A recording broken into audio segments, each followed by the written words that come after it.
Cocaine Bear is not one to mess with.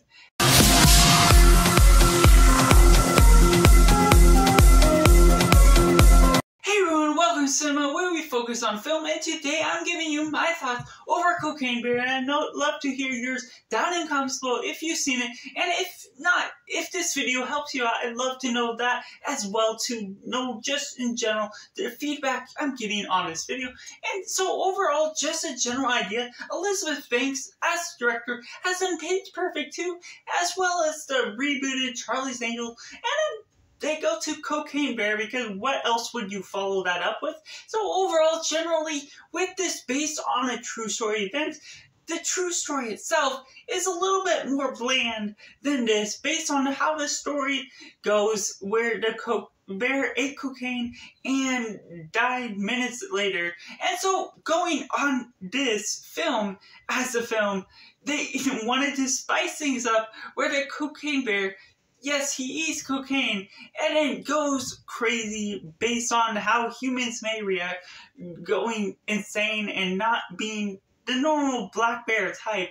And so you're getting that energy, and you get this the general idea going into this film, watching the trailer, and just a general idea of what this film is after. And so overall, it did what it was going after. I did enjoy what it was kind of attempting to go for, but overall the general gist of this story was not one that was personally I was a fan of, where you're getting all of these different characters. They have these different roles, the two different park rangers, one with a love interest, and then there's mom, where she's after these kids that had skipped school, and then there's these rascal different teenagers, and a couple different ones that are the drug dealers that are after the cocaine that was lost in the woods. And so you're getting all of these different roles, and they're introduced in such a manner that is well done and set in the environment that makes sense for, of course, being in the woods, being in Georgia.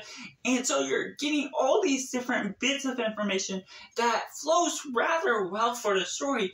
But for as plain as the story is in real life, the characters involved that are made up for this story are just basically as what you expect them to be, as personality, as what their label is exactly who they are. There's not a whole lot of depth to their character, which leaves the story feeling a little empty as well. And so the story is made and left out to be the Cocaine Bear going wild and going after them. The film is a little gory, of course, going with what the rated R film is going for. And so you're getting the general gist of how well this story is being crafted in that sense. It's a bit of a comedy, but also a little bit of a horror story to some degree.